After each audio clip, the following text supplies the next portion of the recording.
Hey everybody, thanks again for listening to Filling in the Gaps. We are back. I know it's been 2 weeks, but we're back. And that's the most important thing. Actually, the most important thing is the fact that we're joined today by Joel, the GM of Critical Bits, a really fun podcast.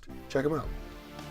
Welcome to the world of Heavendale, a town populated by superpowered teens that have been infiltrated by the group. Did you mention daycare yet? I was gonna just say who they were, so... Hey, don't forget to tell everybody that I used to be a villain. I have to like get to that first before I can even say it. Damn it, I rolled a 5. Why are you rolling dice? We're just recording a promo and not playing. Crap, I rolled a 4. What? We are going to die in the promo. Okay, that doesn't really make sense if people haven't listened to the podcast yet, so I don't know why. It's a pre-callback. Okay, pre-callbacks are not a thing. I feel really good about the promo. I have not even finished the opening line. Yeah, I think we nailed it. Okay, no one knows the name of our podcast. It's Critical Bits. It's a comedy role-playing game podcast. Find it wherever you get your podcasts.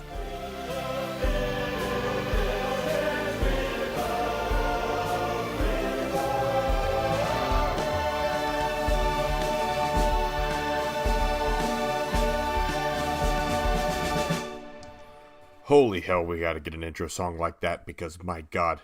Guys, great podcast, great people, great GM. As you can tell by this episode today, let's get into it. This is Filling in the Gaps.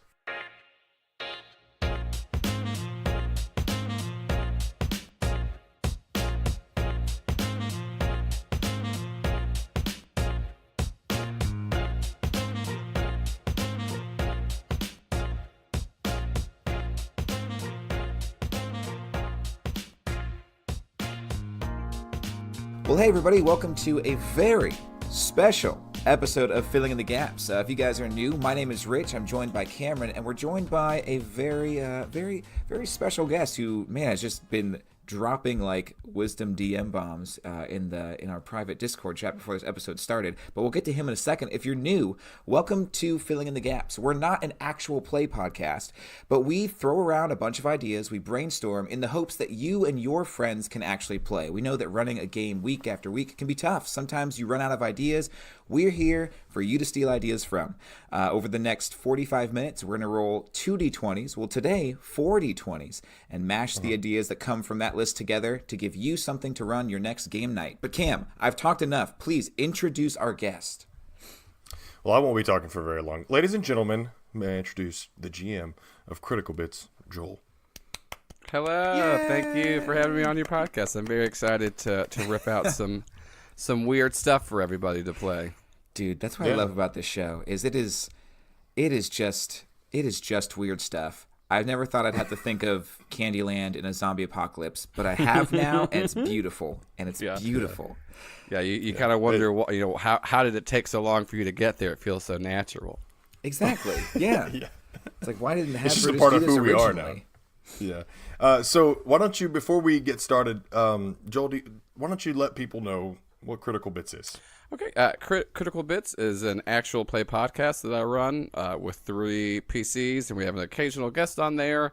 We use the Mass system, which is part of the Powered by the Apocalypse system, and it follows a group of teen superheroes in the fictional town of Heavendale as they try to figure out what's going on. And honestly, they fail so much in the show. It's now just a running gag of how much it happens. But yeah, it's very comedy based. As the show kind of progresses around like episode 4 or 5, it starts to get like a weird body horror element to it, but still stays very fun and wacky. And there's some pretty intense moments that we've hit, but they're very much so balanced out by just outrageously stupid moments. So I like it. That's awesome, man. It is a lot of fun. I haven't gotten all the way through the show, but I have definitely gotten up to. We can hold the recording, and if you just want to go finish up, if you want to catch up real quick, Oh, you know what? Okay, cool. I'll be right back. Okay, hey guys, I'm back. Hey, wow, okay. what a show! What a show! Oh I my didn't think God! I've laughed. I've cried. Oh my gosh! I sat here patiently for the 12 and a half hours. Yeah. Can I just ask one question? Mm-hmm. First off, why did they die? What happened? Yeah. Why did you have to kill him like that? Why did you have to kill him in that way? Yeah, in that exact specific way. Oh man. Yeah, dude, it's a really, really good show. Thank you. I have enjoyed it a lot. There's so many freaking D&D podcasts out there. Yeah. It's really tough to find something that will like sink its hooks into you. But that's why I always try to make sure to listen before we have guests on, because I want to enjoy what they put out there in the world. This is a creative endeavor for all of us, and so I think it's pretty badass what you do. Thank you. I'm glad to have you on. Are we ready to do this thing, boys? Oh, let's do it. Okay. Cam, you didn't ask the question. I'm thrown off. No, you gotta let me do this thing. I'm that no. was I'm the thrown most off. general way. Hold on. Okay. Man. Hey, guys. Yeah. Shall we roll? Let's do it. I am roll. pumped. I always love guest episodes are my favorite episodes because I just need that extra spice in my life. Look. So I rolled 2d20s, correct? Yes. You do roll 2d20s, yes. Yes, so for those of you who are new, I'm going to be rolling for our scenarios today. Cam will be rolling a d20 for the themes, and then Joel will be rolling one for each, and we'll figure out where the episode's going from there. But you guys ready to roll? Let's do this thing. Yeah, let's do it. Ooh, nice. All right, I got 14 for our scenarios. Okay. Joel, what were your two numbers? One for the theme and one for the scenario. So I rolled theme first, and I got a 4. Uh-huh. And then I rolled Okay. scenario second, I got a 13. Gotcha.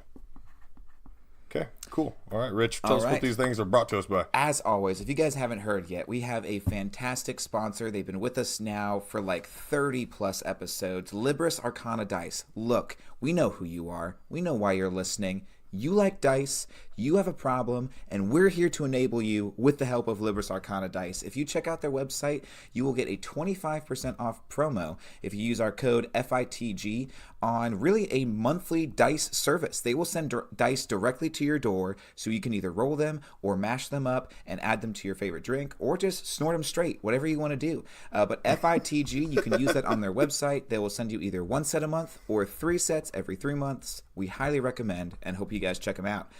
But Cam, what do we get? What's the choices for Joel here? All right, Joel. So your themes, here's the two that you have to pick from. Either exploring a sinkhole or a creepy hospital. Okay? And then your scenarios are signing a magical contract with a fae or fiend or hunting a monster. Creepy hospitals and signing a contract. Boom. Nice. Decided. The man knows what he wants. Not even a second to think. I mean, there was he knew exactly what he absolutely wanted. Zero hesitation. Well, thank you guys so much to thanks out to the Ruler of Rhyme and Combi Zombie for the Yeah. Creepy Hospital / Mental Institute and signing a contract. Was that by D20 Soup? It was by D20 Soup. And maybe some other people, but that thing cut off, so It did I cut don't off. know. But we'll just say all the credit goes to D20 Soup. Okay, so Joel, let me ask you this. When you mash these two ideas together, when you hear of either Creepy Hospital, Mental Institute, signing a contract with a fae or a fiend, what's going through your mind right now? What pictures are you seeing? So what I'm kind of seeing is maybe. So this is definitely more fantasy based. We're still in like the kind of D&D world, and maybe a place where there's got to be an outrageous amount of injuries in Dungeons and Dragons that are just like almost uncurable and unthinkable of like how they happened and like how to turn around. And so I kind of see the creepiness being tied together with kind of the fae aspect of it, to where it's a place that you can go and they can heal ultimately anything, but there is a contract involved. And so and so I'm kind of thinking maybe like there's favors to be asked of, or missions or boons to be achieved, and things like that, to actually for your payment to be made. That's actually really the reason why that works really well is because now you can apply that same sort of mindset to any game. You could throw this into anything if your player was to receive like a long-term wound or a disease of some sort that was incurable by any sort of normal means. I like that a lot. I'm a big fan. See, and that reminds me, there's a type of like creature in the Shadowfell, which is like the opposite version of the Fae.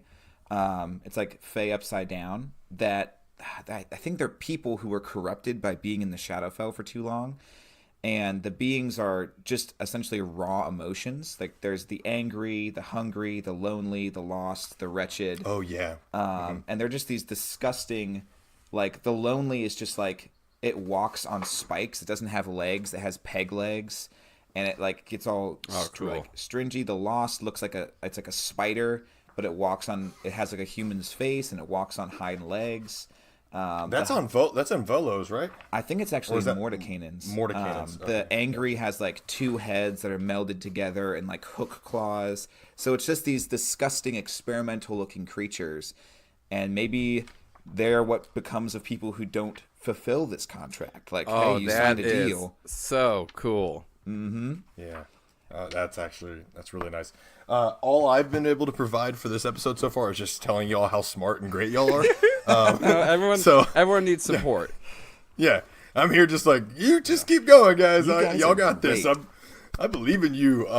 Now, see, the from the imagery side of things, though, could this hospital be sort of like a front for things? So it could be sort of maybe housing the pathway into, what was it called again, Rich? Upside down Fae? The Shadowfell. Shadowfell.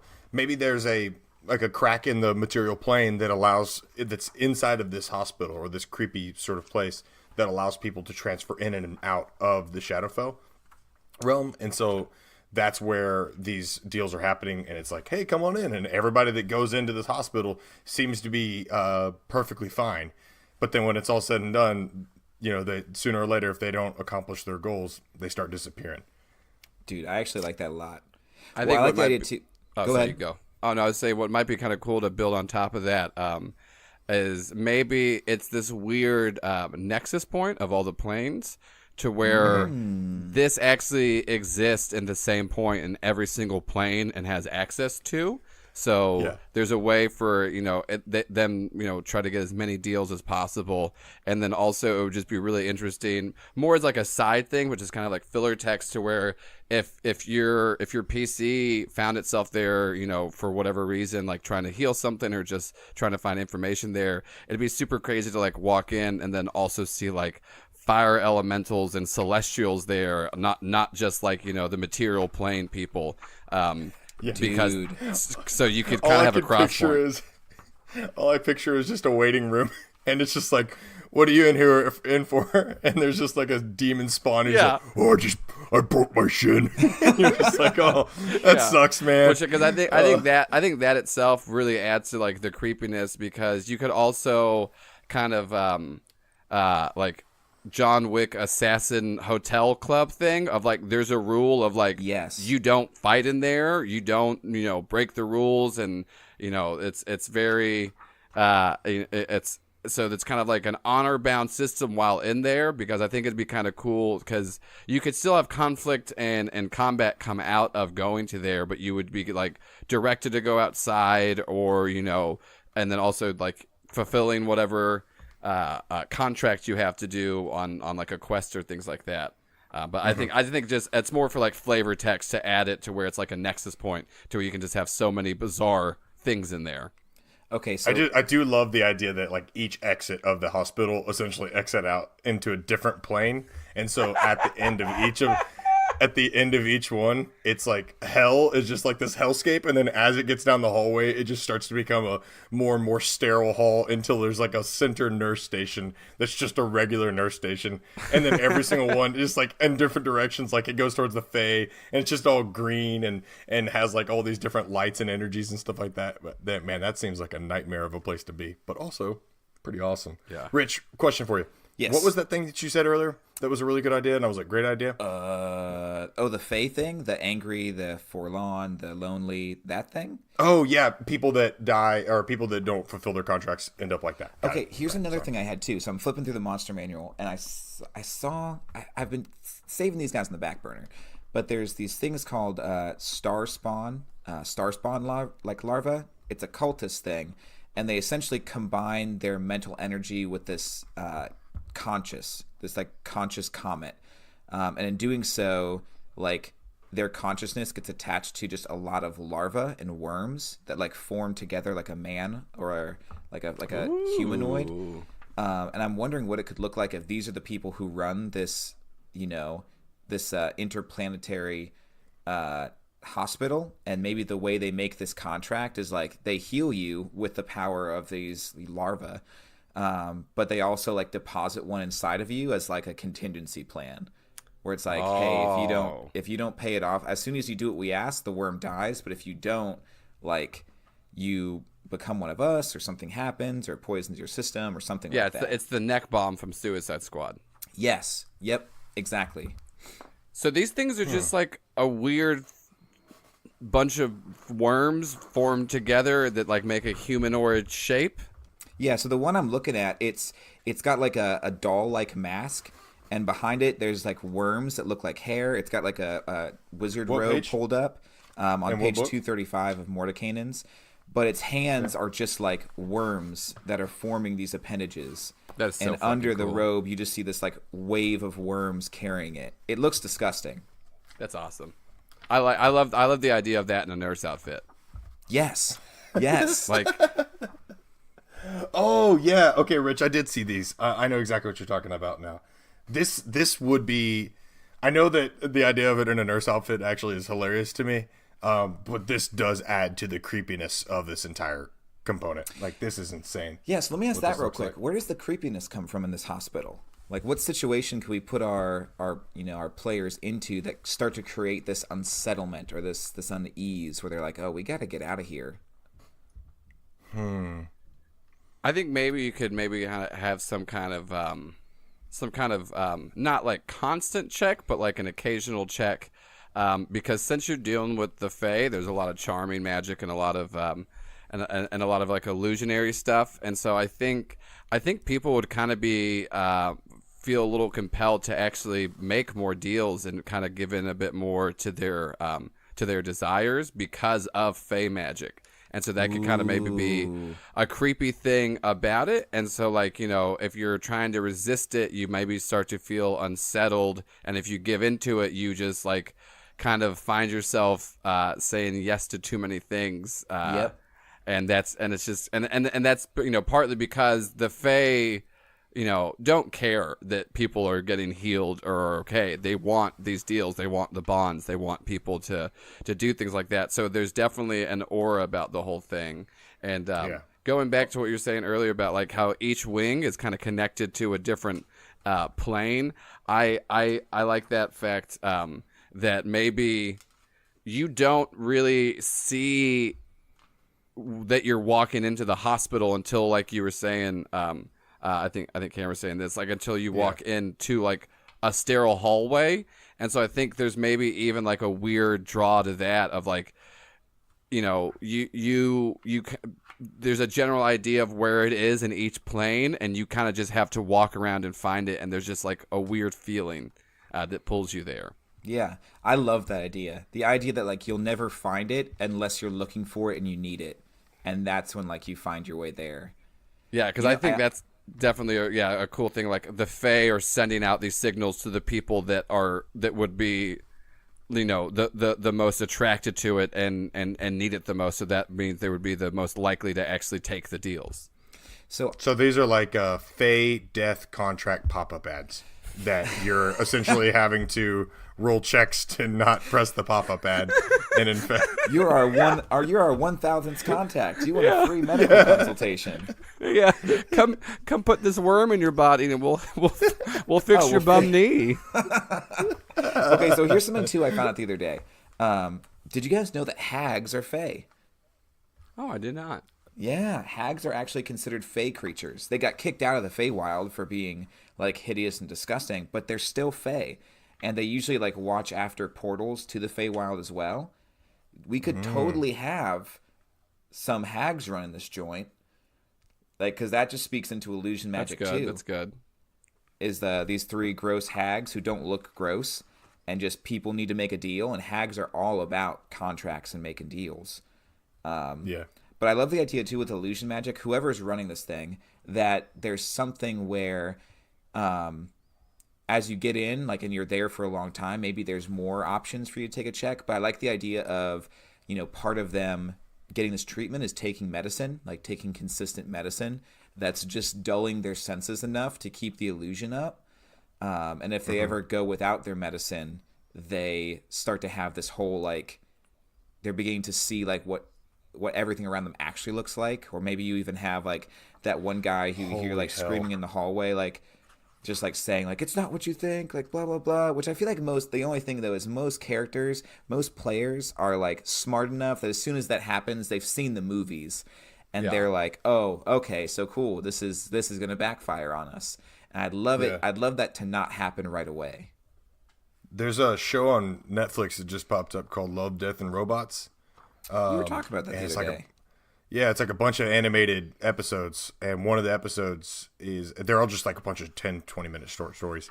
One of the episodes is this guy essentially is on his path through space, and he's trying to get to a planet with his crew, and apparently he overshoots it.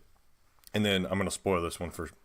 I don't know if I should spoil this. Well, actually, because we were just talking about it, I already spoiled it anyways.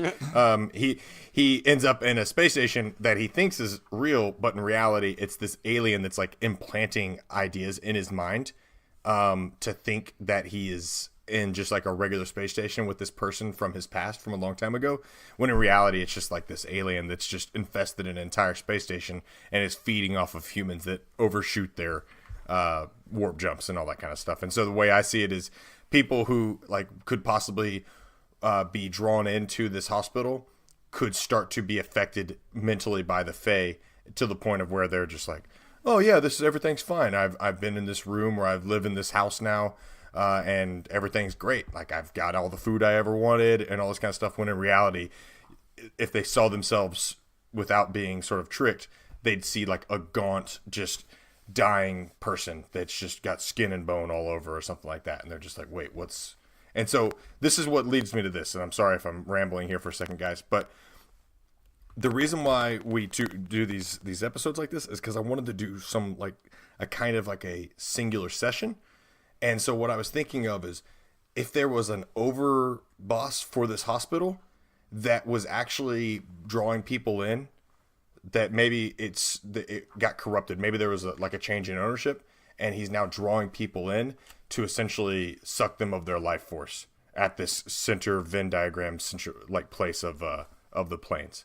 That's what I'm trying to think of, is like, is there like a main bad guy, or is this essentially like a tavern where people go and get plot hooks? Essentially, I like the idea of hopping on where you're saying like how hags are ex-fae, and that is like, I didn't know about that, and I feel like that maybe not as common. So maybe you can kind of lean into that, the fact that there is fae magic here, and it's run by hags. It is actually a group of hags that have stolen fae magic and are using it to do these deals and stuff like that. And so I think kind of a fun thing to maybe do. A lot of people are going to kind of see the twist coming of like, oh, it's not like a real hospital like you thought. But maybe in some way, once you actually see past the veil, it actually makes it harder to actually escape. Because I like that. Because of the way the hospital is set up with the veil, there's clear entrances and exits, but without the veil and without having the Fae sight, so to speak, you would just be kind of walking around this weird labyrinth that it itself actually like twists and turns in between each of the planes of existence. So for players that are just kind of like, I solved your puzzle, then you find yourself in this, a deeper puzzle within itself, because with the veil over it, it makes it to where people can get around and kind of understand it. But then when you're kind of in it, but then once you actually expose yourself and then like can see past the veil, you can then find lesser fae that have been imprisoned and entrapped by the hags to then use to gain favors and get secrets and information on how to actually take down the hags running the place, because they want this to be back in fae control. Dude, Joel, yes, I love this idea, because that means we can turn this medicine into a mechanic. Like, so you might be like, crap, this next room is like a portal to the nine hells. And if I go in there with all of my senses, I'm going to freak out. I'm not going to know where to go. I'm probably going to get attacked by looking at things I shouldn't look at. But if I take this medicine, I'll be able to make it through and just see exactly where I need to go. No big deal. So it becomes this like back and forth of like, okay, I need to take the medicine, knowing that while I'm taking the medicine, I don't know whether I'm looking at someone who's going to help me or actually a hag who I need to be attacking to get out of here. But I'm able to make it through the hospital without being hindered by, Yeah. So all yeah, these... you're kind of trying to self-medicate and keep a balance to it. Exactly. Yep. Oh, and then on top of that, you could add some more mechanics to dealing with the medication itself. You have to roll maybe constitution checks or something like that to then try to get out of the high that you're in, essentially. And there's like potential risk of you having withdrawals and stuff like that too. Oh, that is such a cool, just like side mechanic for the thing. Yeah, like I think you could kind of do like a series of I think it could be like a constitution or a wisdom, and I think you can maybe have both as an option and just kind of choose, because physical withdrawals from it, or on the side of where the medicine makes you more susceptible to suggestions and deals, and that would kind of be more of the wisdom saving throw side of it. So you could kind of come up with a few different triggering things for each. But yeah, like so a mixture of like finding your balance of like how much medicine, and then also like you were saying, without the medicine there could be also some maybe wisdom, or I guess there's not really sanity, so it would be wisdom checks, because you're having to deal with the realness in front of you, and then also realizing that you're in this weird cross-planal nexus to where you just keep like finding yourself in all these terrifying spots. It kind of reminds me of Beetlejuice in a way. In the sense of like whenever they go to the afterlife and they keep on walking through all those different doors and they just keep showing up. It's like, oh, look, a giant worm. Oh, look, we're in space right now. I just envision that. Now, one thing that I think is really cool is that because we're in this nexus of planes, we have pretty much everything at our disposal from a beast kind of scenario type of thing. So any kind of like those encounters would be cool. But what kind of encounters do y'all think would be really cool thematically within this? And they can be skill checks and standard fights or anything of the above. Puzzles, whatever. I think some cool stuff definitely is like because like the Fae definitely have like a lot of like mind reading powers and trying to manipulate. So there could be maybe some elements of fears manifesting, especially because like you're saying, like you have the whole beastry at your access, to where if you maybe are taking the medicine and then you fail some kind of wisdom check, the DM can just like ask that character like, what creature are you the most scared of? Like just honestly answer me this, and then it might not pop up right then and there, but you would have access to that. And so just like you hear it off in the distance, you just like hear it like it's roaring through the hallway. Yeah, and so it doesn't really narrow in so much on like skills or things like that, but as far as like what you would actually pick from the bestiary area, you can kind of get your players to like, it's like end of Ghostbusters, choose your own destruction kind of thing.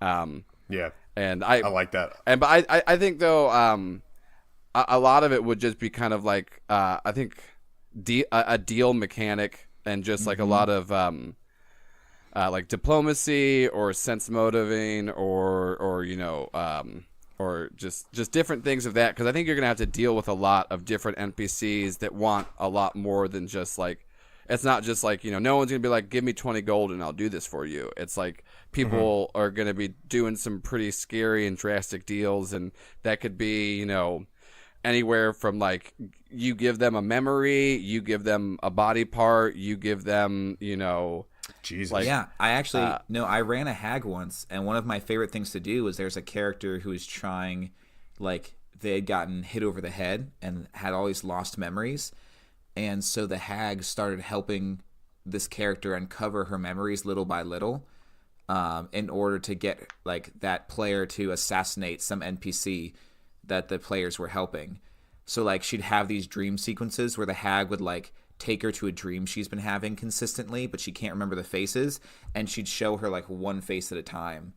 But then she'd always at the end of the dream take all the faces back away as like I'm not going to fully give you your memories back until you help me. So the idea of like the Fae taking, or these hags taking like memories and honestly, one of my favorite moments in video gaming that I love to this day, and I'm like, wow, they really made me think, was Fable 2, I think. Did you guys ever play the Fable games?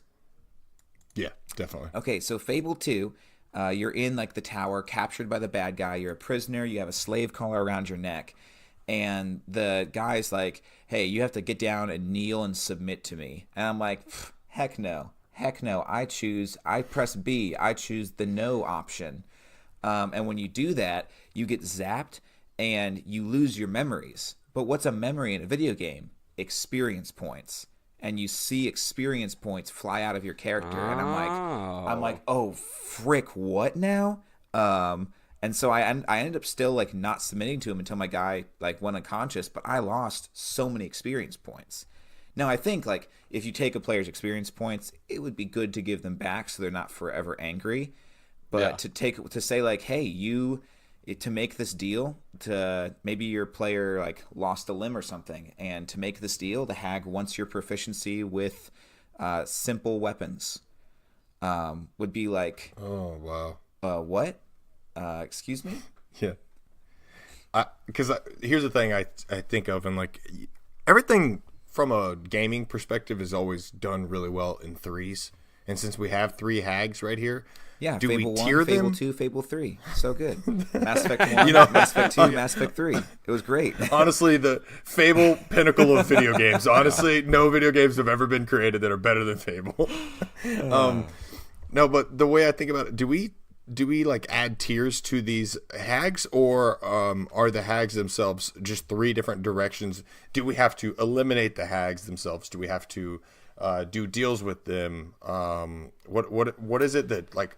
What's our victory condition for our players here? An idea I have is, and then I want to hear what Joel has to say because I heard him take a breath. Is maybe the hags make these deals, but they also like, so if you make a deal with this hag and then you kill that hag, like your contract's like over. And maybe Joel had said you have these people in the hospital who have made these deals. Maybe we pull out kind of like a Fallout 3 up in the alien ship where you're acquiring these allies, and you're saying like, hey, like if we're ever going to actually get out of here, we have to kill these hags. And that might mean that bad stuff happens for us, but if we work together, we can do this. So you're almost making like a jailbreak type scenario as well. But I don't know, Joel, what do you think? Well, what I'm also wondering, too, is it kind of seems like these hags would also probably like full control and to cut out the other hags. And so I do like the idea that there can be some I think ultimately it's just kind of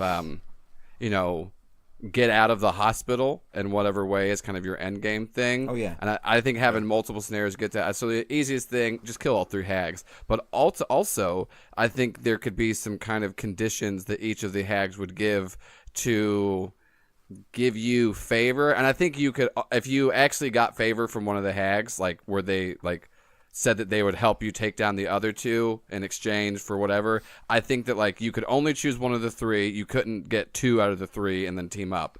But like once so you can kind of give them different defining characteristics. Like maybe one wants more stuff from physical bodies, one wants more stuff from like mind and memories, and one wants more like soul-based options. Do you guys want to make some hag names real quick? I have a table of hag names. You have a table of hag names? I actually do. Okay, Why do you have a table of hag names? It's in a book, okay? It's a thing. So I need Just both some you light guys. summer reading. Yeah, exactly. So I need both of you guys to roll 3d12. Oh God, you gotta get dice. Pacha! Let me grab my bag of dice. This is gonna be for sure worth it. Dude, I'm actually. Hold on. Okay. All right. I got it. By the way, I'm really glad that you told me to go get dice, because when I stood up, I just noticed a black widow, literally a black widow, crawling on the carpet in my house. Oh my God! Burn your entire house down. Looking out for you. Speaking of Spider Day. Yeah. All right, and then Okay. Okay, I got 3 good D12s here. These are quality D12s. right, I heard somebody roll, so give me your numbers, Joel. I got 8, 9, and 5. Okay. Old Polly Knucklebones. Ooh, nice. She's the physical one. She wants like arms and legs. Yeah. All right. She's the chiropractor doctor. I got you 10, 2, and a 3. Rotten Agnes Greenteeth. That's our mental one, I guess. Or maybe soul. And then I got Dismal May Pigtooth. A lot of teeth. A lot of teeth. Are you sure it's not a hospital? Is this a hospital or a dentist's office? It's a little bit of both, okay? Yeah, people What's go her there name? for dental work. Dismal May Pigtooth? Dismal May Pigtooth. Dude, I like Pigtooth being like having all these people around who like are obsessed with like beauty and their appearance and like their social standing, and she's like someone who wants to make you look good. So she's like, "Oh, she's the plastic surgeon." Yep. She's like, "Oh, you want that your future crush, you want your bae to notice you? Like, hey, come and So then she could kind of do like more heart soul kind of stuff then. Yes. Yep. She's like, it's I'll help you fall in love with the person of your dreams. All you have to do is make this deal with me, and you don't know what it is. But as soon as you like, that person then falls forever in love with you, but you no longer find them attractive or something like that. Yeah, I think Wow. I think that's cool. So you pretty much have the option to just kill all three, or you can try to gain favor with one that you think is like the lesser of evils. And then I think also I think there would also be some other Fae that are trapped within there that were like the old employees that have been able to hide within the hospital, but still can't get out. So I think that's another option of if you just want to kill all the hags, there would be a few lesser Fae that you can maybe try to like coerce into helping you or giving you information. And this is cool too because I think having this too kind of forces a bit more role play on characters instead of just being like, cool, hack and slash your way through. Like you gotta like, I think unless you're just like stacked out to the brim with a bunch of like tank fighters and stuff like that, you're gonna have to make deals with somebody to get out of this place alive. And so that's like a good choice. Dude, what if it's even like with it being a hospital, and assuming your players have wanted to go there for some reason, like whether they have to go there to heal a player. Because I think from the outset, like, this is a hospital. Like, people aren't going to go there with the idea of, like, oh, this is, like, some really creepy thing. It's like people walk in, they check in. And I like the idea of, since it's a hospital, it's one of those, like, you have to check your weapons, you have to check your spell book at the door type thing. That way, once again, like you were saying, Joel, for those hack and slash characters, like, they can't just, if they go and get their weapons, sure, or if they make some weapons, or if they find some hidden from an old staff member, but they have to scalpel from the outset. Yes, from the outset they have to kind of think with more than just their weapons, I guess. That's a euphemism if I've ever heard one before. Like that thing You gotta with my think weapons. more than your weapon, boy. I think that's good. So hags have layers, right? Yeah. Like they all have layers. So I envision each of the wings of the hospital, maybe like the core center, the 2 wings of the hospital, or maybe there's 3 wings and then a core central area. Each of them is sort of the themed around that hag. And you mentioned body horror earlier in talking about critical bits. And so the reason that sort of inspired me is because I was thinking of whichever hag was that Dismal May Pigtooth. I was thinking that her entire hallway was just like a bunch of flesh golems or like amalgamations of different body parts sort of stuck together in these like weird, I don't know, like it's like a bunch of Ken and Barbie dolls that have just all been like glued together. It's like Sid's toys from Toy Story 1. They're all just like not but not toys obviously, but humans and other creatures that have sort of, she's like experimenting once the players have like peeked back past the veil. What would y'all envision for the other 2 hallways? You talked about mind and you talked about body as well, and that one being the soul. So how would y'all sort of envision that? And actually, now that I say that, it's contradictory, but it's whatever. But what would y'all think? How would y'all sort of envision the rest of the hospital? And this is like after like the veil's been lifted kind of thing. Yes. I like for mine, like it's got to be the mental ward. And you have people who are stuck in like the best memories of their life. So they're kind of just like living these things through over and over again, but they also like don't really necessarily know who they are anymore. Like they've lost part of themselves, or even playing off the idea of mirrors. I think having a bunch of like mirrors set up that collect people's memories or thoughts, and kind of show them out, and maybe you're not even sure like which walls or what people are reflections or illusions created by these mirrors. I don't know, just some ideas I'm throwing out. I think a cool thing for that ward, like the mental one, since they're like stealing memories and thoughts and moments in time and stuff like that. So this is kind of more of an abstract thought, but since we're in a nexus that's like, you know, in the middle of all the planes, once you kind of see through the veil in that, everything kind of looks like it's formed by this just kind of mist. But what's weird about it is that like certain areas of the mist, wherever you step or you touch or interact with it, different memories come to you from other people that Hags has collected.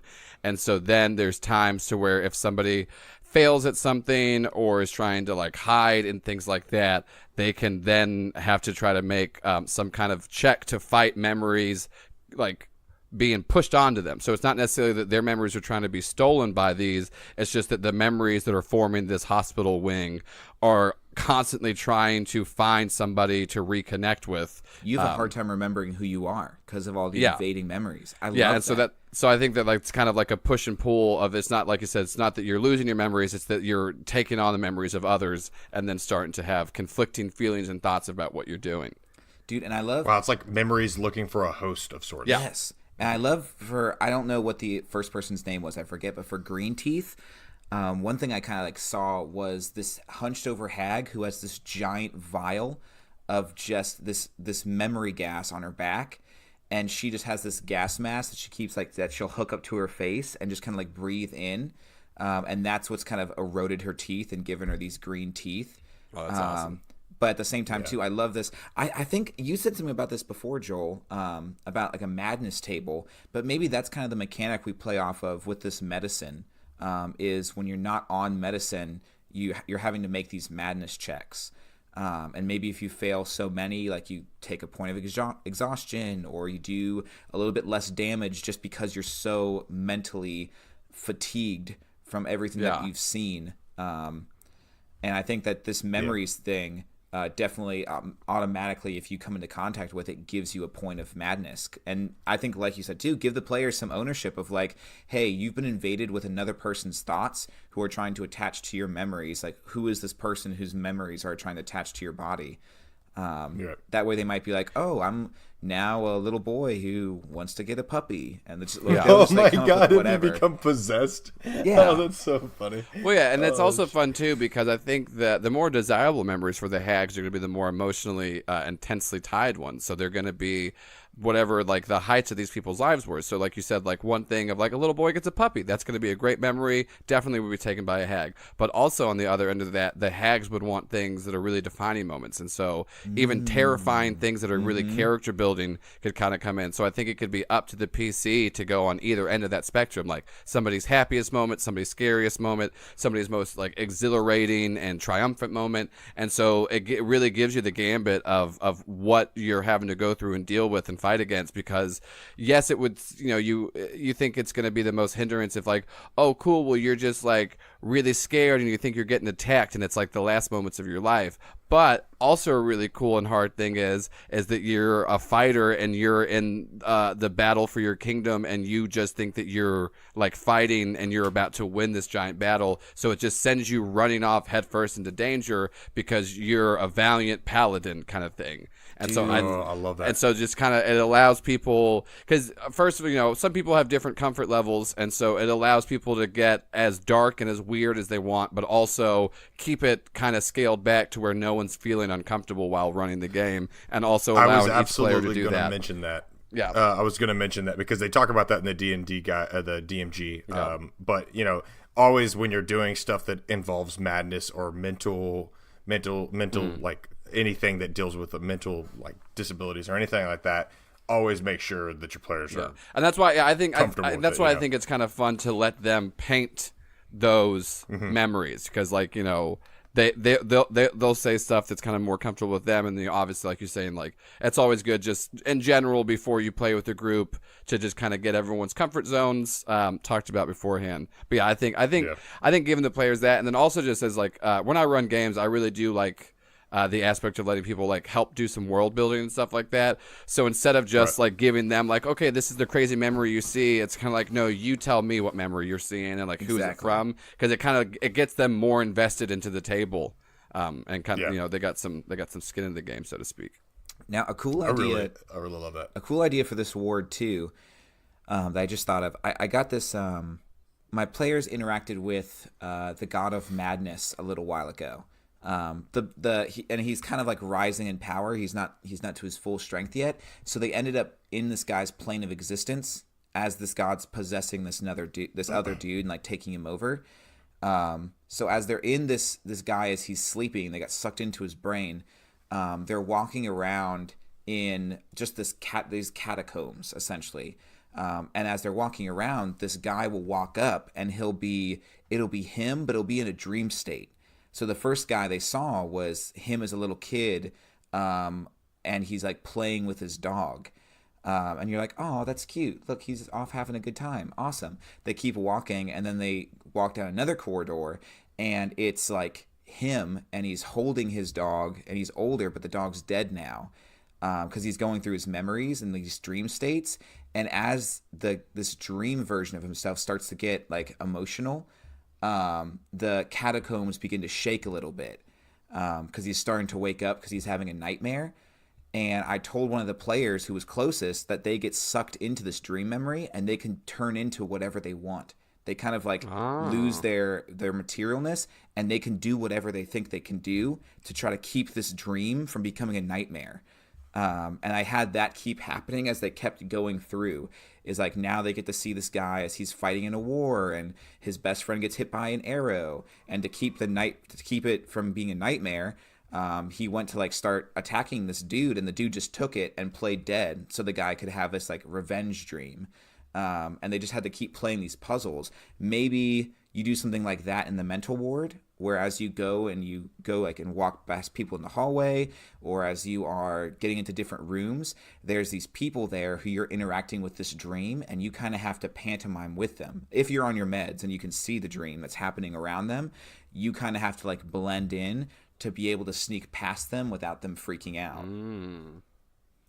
Man. And dreams happen in such a snapshot that there's such a like stark contrast between the moment to moment scenario while you're inside of that. You know, because like in a dream you're like, oh yeah, cool, I'm on a boat, and then a second later you're flying through the sky or something like that. Just random. And so these people that they're walking by are highly erratic, and so there's a lot of split decision making that your player has to make, creating more investment in the long run. I think I like that jumping over to the ward where it's like the one that wants like the physical things. Yes. I think it'd be kind of fun to people would just kind of assume that everything's just gonna be really bloody and gory over there because they want bodies.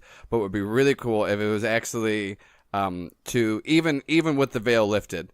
It seems very neat and sterile, but upon further inspection, everything is so meticulously and artisanally crafted, but all out of living parts, and it is actually one whole organism on its own. So like, you know, you look up close to what the walls are made out of, or like, you know, or the books in there, and like everything on its own still has a breath, because this entire hall is one living organism of cobbled together parts and pieces from everywhere, but it looks so clean and architecturally designed just perfectly. I freaking love that. Oh my God, that's insane. So all those people are done for in there, but they are. Well, I mean, the like thing is, because it's like giant amalgamation. Yeah, because it's just kind of the giant amalgamation, but it's just kind of, you know, it's just like none of the people are necessarily like fully dead, because it's just like someone gave an arm and that arm got put there, and this is like somebody's ears, It's and its so own it's just separate this thing.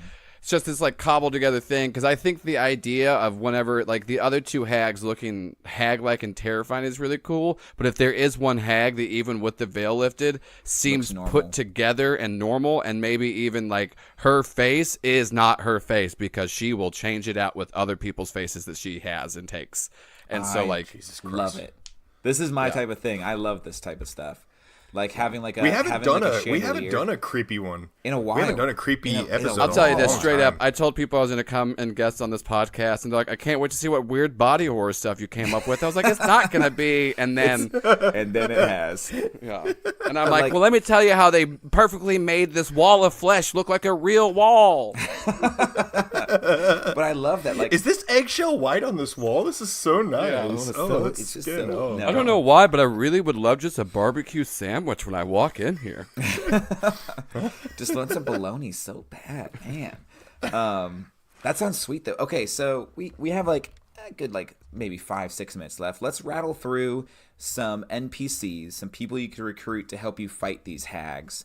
Or really, if you have any combat encounters in your head or any interactions with the hag you've been playing out, like, oh, I would want the hag to say this or try to make this deal. Let's just kind of shotgun in the last few minutes, stuff that we didn't get to that you wanted to make sure you said.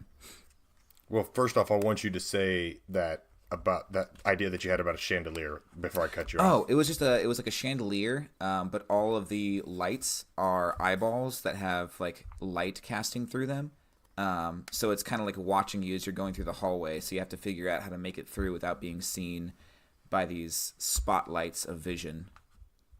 Jesus, that's awesome. I That's really got cool. one thing. It's just a quick pitch for the heart and soul ward. That the actual problem with that is that because it's like heart and soul based, trying to use your physical senses is actually harder to do, and it's a weird MC Escher style thing of like you go through one door, you come out the other. You like some people are on the ceiling, some people are that. So it's actually gonna force people to not use what the senses they've relied on all the time, and just try to use like insight checks and stuff like that to actually get around and figure out their way, instead of being able to rely on like hearing and seeing and feeling, since you're just kind of in this weird blank nexus.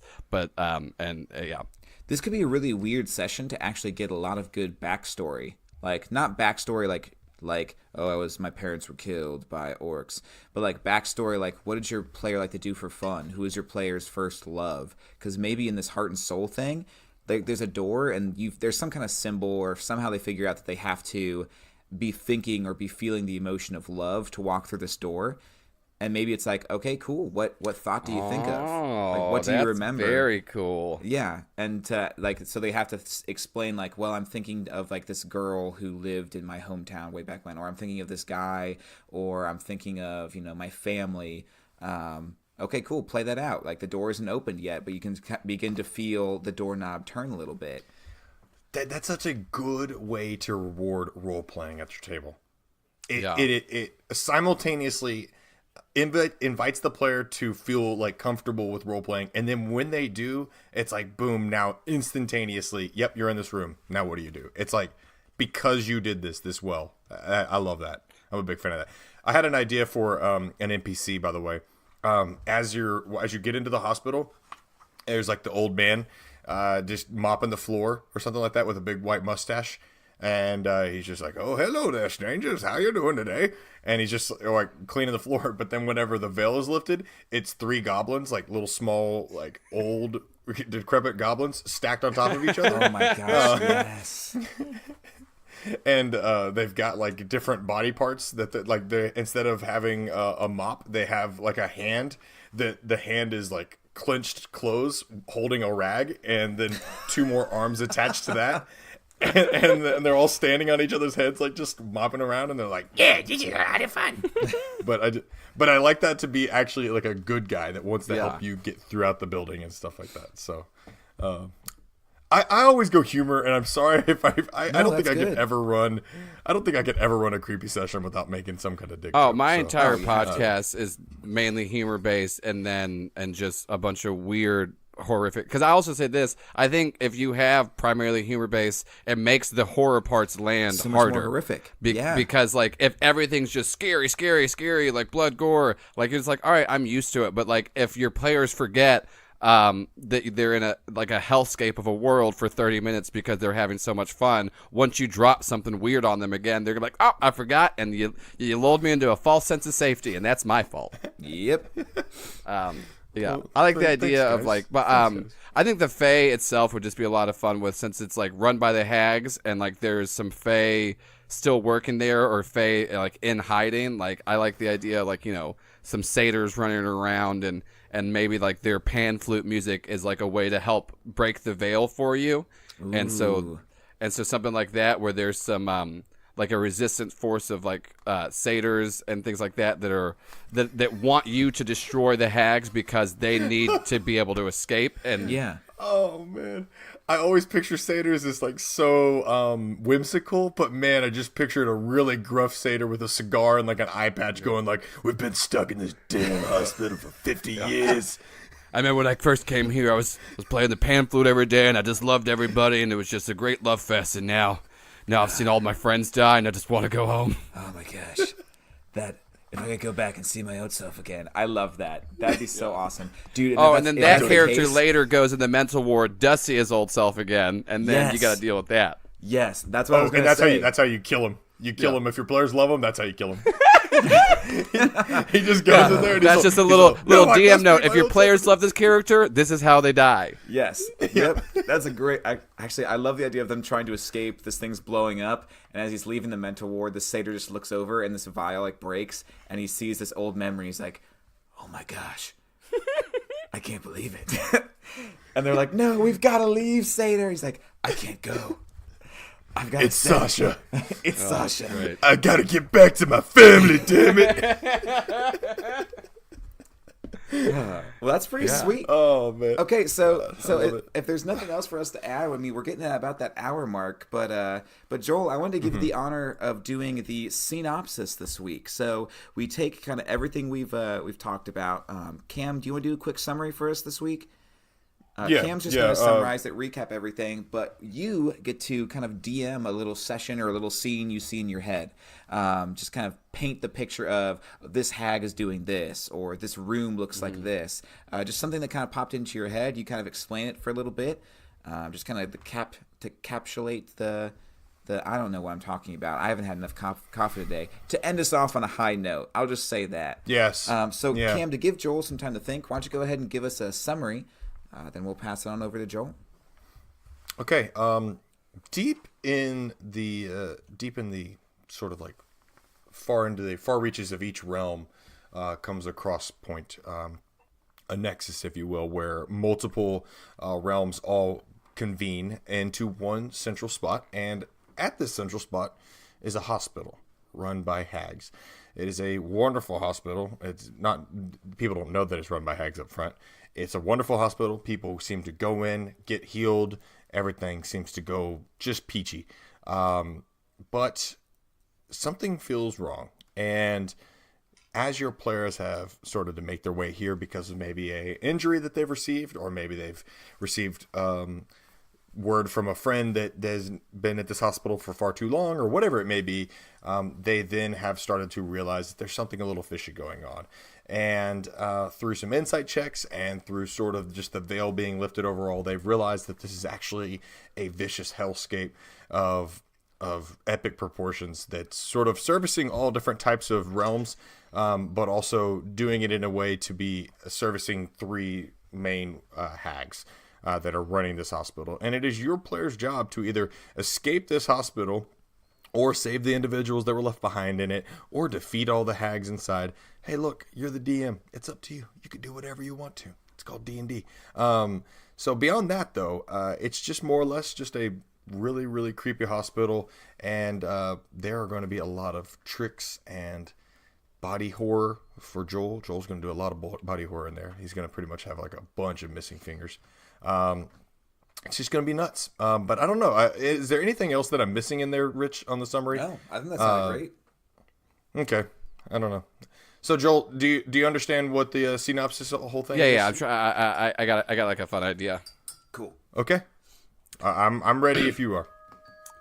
All right, so your PCs enter what looks like to be an examination room, and there's a nurse in front of you, and two of the three of you have decided that you will take the medicine being offered, and the third chooses not to. So the two of you take your pills, and sure enough, the ailments that you went there to cure seem almost instantaneously gone. One of you had lost an arm in the last battle, and within seconds, fully regrown without any hardship in movement, you have your arm back, and then the other one of you would wants your mother to come back to life, and then there's just a feeling of warmth about you. You feel the same thing, anytime that you would be rocked by her to sleep as a kid. You haven't felt this in a while, and you just kind of know that that she is alive. But the third of you that chose not to take the pill, and from behind you, you start to hear a pan flute. And it's very weird because it comes from seemingly nowhere, and you pan your eyes across the room and see nothing, but on the pan back, a quick glimpse of a satyr appears, and you start to see him playing a flute, and you look to your two companions and the nurse, and neither of them seem to even react to it. And as the flute gets louder and louder, you start to see the room slowly ripple and change in front of you. And the room that you were in, the sterile white room, then changes into just a cold chamber, but also it feels like at the same time that this room itself is frigid cold, but you can feel a heat emitting from one of the walls on the outside of it, and then you can also feel like the strange pull of what could only be described as the chaos realm coming from another wall. And when you go to look at your two companions to tell them what's happening, you're shocked as you see the nurse in front of you is actually a giant pile of sentient worms all connected, and the pill that you decided not to take is actually one of the worms from the nurse. Oh, I love it. The pill it's so thingy. good. I love. Yeah, the pill thingy.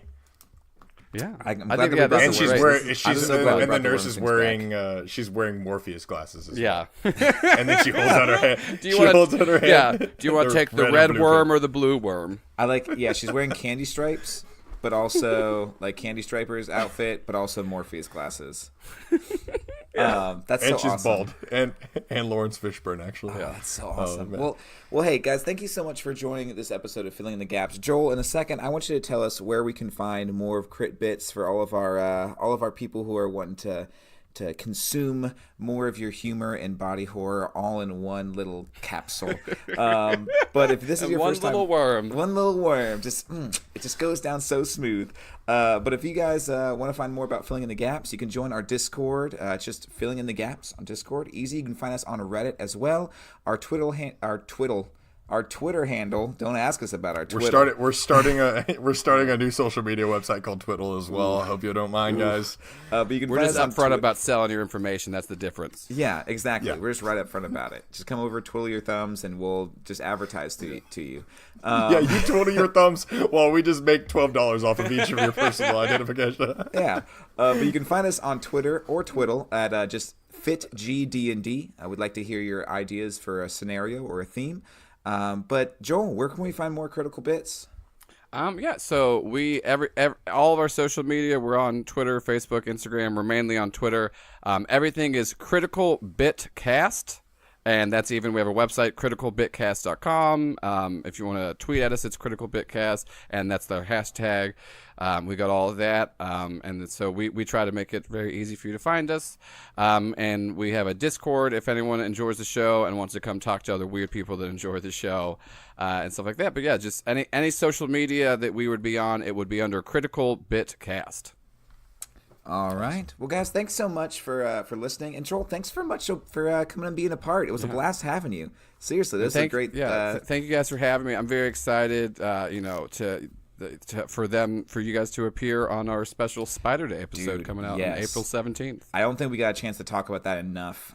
Wait, so why don't you go ahead and talk about Spider Day real quick? It's just the stupidest thing I could have ever come up with. We made a dumb in-game holiday on our show, and then I decided to make a bonus episode with 34 different player characters. And by that, I do not mean that there's like 5 people playing 34 different player characters. There's 34 actual human beings all individually playing one character, and it's the retelling of the story of Spider Day, a great day in Heavendale. If you want to find out more, you can go to spiderday.com and find out all about it. That's And we're also fantastic. doing. Oh my God, you made a website. Oh yeah, and we're doing a big live stream event on April 17th, 19th, 20th, and 21st. There's information about that. It's going to be like a charity drive with a bunch of one-shots, and then the episode comes out on April 17th. But yeah, spiderday.com, go check it out. I'm not joking. I'm stupid, and I spent $12 on a Google domain.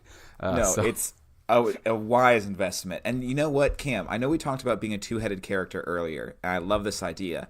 But for people who listen to us, I would love the idea to best represent filling in the gaps, because we are truly a sum of all of our parts. What if we had a list of 20 attacks that people sent in to us that we could make?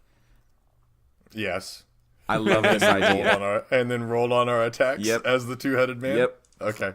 I can get with this. Funny. So please send us what go with attacks we should make. I'm expecting that there will be some very ridiculous ones, and I'm looking forward to role-playing them out. But yeah, make sure you check out Spider Day as well. We'll be there. It's going to be a good time. But guys, thank you so much for listening to this episode of Filling in the Gaps. It was a great one. I hope you got some idea that will help you run your next game. We're not an actual play podcast, but we hope that you're able to actually play next time you sit down with your friends using the ideas you got from this episode. Look forward to hearing from you guys, and have a good one.